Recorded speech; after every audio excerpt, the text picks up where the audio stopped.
Hello everyone and welcome back to my channel. Today I'm going to be talking about the first 3 books of the House of Night series by P.C Cast and Kristin Cast. Marked, Betrayed, and Chosen. So before we get started, I do want to put out a quick spoiler alert. I am reviewing 3 books in a series back to back, so some things that are in the prefaces for the second or third book could be spoilers from the first or second book. So I just want to put that out there before we get started. So, starting with Marked. Marked was published May 1st of 2007. It has 306 pages and rates a 3.8 stars on Goodreads with 426,000 ratings, 158,000 being 5-star and 24,000 being 1-star. And it did win the award for Romantic Times Reviewer's Choice Award for Young Adult in 2007. And here's the preface. Enter the dark, magical world of the House of Night, a world very much like our own, except here vampires have always existed. 16-year-old Zoe Redbird has just been marked as a fledgling vampire and joins the House of Night, a school where she will train to become an adult vampire. That is, if she makes it through the change. And not all of those who Mark do. It sucks to begin a new life, especially away from her friends, and on top of that, Zoe is no average fledgling. She has been chosen as special by the goddess Nyx. Zoe discovers she has amazing powers, but along with her powers come bloodlust and the unfortunate ability to imprint with her human ex-boyfriend. To add to her stress, she is not the only fledgling at the House of Night with special powers. When she discovers that the leader of the Dark Daughters, the school's most elite group, is misusing her goddess-given gifts, Zoe must look deep within herself for the courage to embrace her destiny with a little help from her new vampire friends. Next we have Betrayed. Betrayed was published on October 2nd of 2007. It is 310 pages and rates a 3.93 stars with 238,000 ratings, 92,000 being 5-star and 7,000 being 1-star. And here's the preface. Fledgling vampire Zoe Redbird has managed to settle in at the House of Night finishing school. She finally feels like she belongs, even gets chosen as the leader of the Dark Daughters. Best of all, she actually has a boyfriend, or 2. Then the unthinkable happens. Human teenagers are being killed and all the evidence points to the House of Night. While danger stalks the humans from Zoe's old life, she begins to realize that the very powers that make her so unique might also threaten those she loves. Then, when she needs her new friends the most, death strikes the House of Night, and Zoe must find her courage to face a betrayal that could break her heart, her soul, and jeopardize the very fabric of her world. And last we have Chosen. Chosen was published March 4th of 2008. It is 307 pages, 3.91 stars with 221,000 ratings, 85,000 being 5-star and 7,000 being 1-star. And here's the preface. Bloodlust and dark forces are at work at the House of Night, and fledgling vampire Zoe Redbird's adventures at the school take a mysterious turn. For those who appear to be her friends are turning out to be enemies, and oddly enough, sworn enemies are also turning into friends. So begins the gripping third installment of this highly addictive series, in which Zoe's mettle will be tested like never before. Her best friend Stevie Ray is undead and struggling to maintain a grip on her humanity. Zoe doesn't have a clue how to help her, but she does know that anything she and Stevie Ray discover must be kept secret from everyone else at the House of Night, where trust has been a rare commodity. Speaking of rare, Zoe finds herself in a very rare position of having 3 boyfriends, a situation with the potential to spell social disaster. Then, vampires start turning up dead, really dead, but as Zoe and her friends find out, things are not always what they seem. So I originally filmed this video yesterday, and I had originally gave each book a 3-star rating. And then once I got on camera and started discussing it with myself, I guess, I realized that maybe I didn't like the book as much as I originally thought. The more that I talked about the problematic things and the things that I found annoying about the book, it outweighed the things that I liked about it. So I took last night to kind of gather my thoughts, and I decided that I was going to give the books a 2-star rating instead of a 3-star. Now, this was the first series that I read after Twilight, which was the series that originally got me into reading. And this series holds a special place in my heart and my friends at the time, all of their hearts as well. Even now, I still call my best friend twin. So this series kind of holds a little bit of a sentimental value to me, and it's nostalgic to me as well. And the actual story itself, I think, is good for the first 3 books. I wanted to be Zoe Redburn, who is the protagonist in the story. I wanted to be her so bad. And she reminded me a lot of myself a little bit.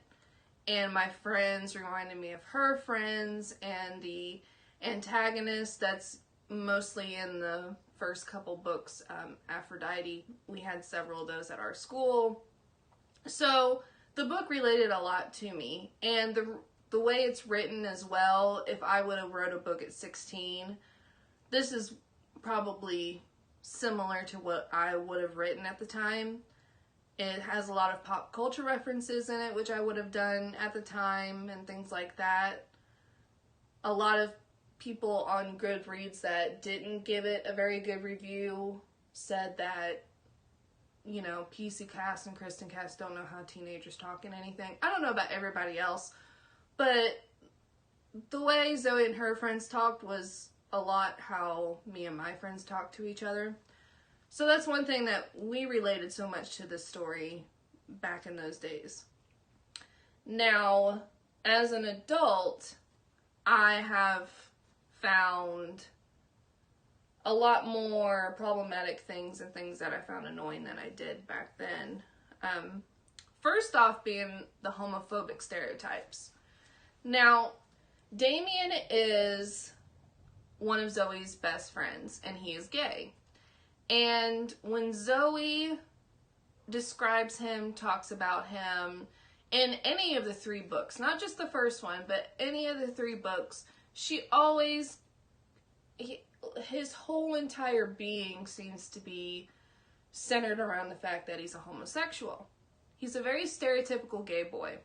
He's feminine and, you know, super smart, and the way he talks, the way he acts, everything is centered around the fact that he's gay. Now, I don't believe every gay person is stereotypical, and the fact that Damien's entire character is centered around the fact that he's gay, I don't really think that should have been it. He should have had his own personality, whether or not he was gay or not. It shouldn't have been his entire personality. And then in, I think it might be the 3rd book, a new fledgling comes to the House of Night named Jack. Now, he's a little gay boy too. Now, I don't know if there is any other gay men at the House of Night. The way Zoe portrays these 2 characters, it seems like they are the only ones that are gay in the House of Night. But of course, Jack comes into the picture and automatically him and Damien get together. Which is kind of weird, just for the fact that just because they're both gay guys doesn't mean that because they're the only 2 gay people in the House of Night that they would automatically fall in love. And Jack is even more of a gay stereotype than Damien is. And just like Damien, everything Zoe talks about Jack is centered around his homosexuality. And it just, I mean, it's kind of annoying because, you know, she describes all these characters in the first book, but then in every single book afterwards that I've read, they get described all over again in the exact same way. You know, not a lot of people will pick up a book in the middle of a series and start reading it. That's the point of having a series, is that you have a set of books that you read at once, unless they're not related, unless they're in a series but they're not really related to each other. So obviously the people that have read Marked know who all her friends are in the second book, yet they're constantly re-described and re-described and re-described. It's a lot of repetition. Another stereotype would be the black stereotypes. And her friend, another one of her best friends named Shawnee, is black. And she is one of the twin duos with Erin, who is a white girl. But they call each other twins. They share a brain, share a soul, however you want to say. And a lot of Shawnee's descriptions is completely toward the fact that she's black. Now, at this point, there isn't any other black kids that she ever describes. And no one else's ethnicities are talked about in the series other than if you're gay, which isn't an ethnicity, but still, if you're gay or if you're black. Now, there was a situation between Zoe and her human ex-boyfriend Heath, where they're kind of getting hot and heavy in public. And what she describes as it was either 2 or 3 black guys that came up. They were thugs. They had the stereotypical saggy black pants and all this other stuff to come and interrupt him. She ends up killing them. And never has any kind of remorse ever after the situation happened. It happened. It was like, oh well, and that was it. There was no kind of consequence. There was no remorse whatsoever. I mean, you know, okay, they were thugs. They were coming to interrupt you and Heath, possibly try to hurt you or whatever. You still killed them. Just because you're a vampire, well, you're not even technically a vampire. You still can't go around killing people without any kind of consequence, especially humans, because humans are your biggest critics. So that was one thing that I didn't get. There's also a lot of slut shaming in these books as well. Zoe and Aphrodite have a very dynamic relationship. When Zoe first comes to the House of Night, she catches Aphrodite and her ex-boyfriend and Aphrodite's ex-boyfriend Eric in the hallway, and they were getting hot and heavy, and Zoe caught them. Now, Zoe ends up dating Eric later on in the book anyway, but she calls Aphrodite a hoe, a slut, a hag, all this other stuff. And yet, by the end of the book, Zoe has 2 boyfriends. She has her human ex-boyfriend, which isn't her ex-boyfriend, her human ex-boyfriend Heath, and then now her fledgling boyfriend Eric. So she's a hypocrite for one thing, because Aphrodite isn't even with anybody in the book other than Eric at the very beginning, and they were broken up, and once Eric got with Zoe, then it was kind of over with. So Aphrodite doesn't have anybody after the first of the book, and yet she's still called a hoe and a slut and a hag and all this other stuff, and Zoe's got 2 boyfriends, which that all doesn't change anytime soon either. Now, in the 3rd book, a relationship starts to form between Zoe and one of her teachers, Lauren Blake.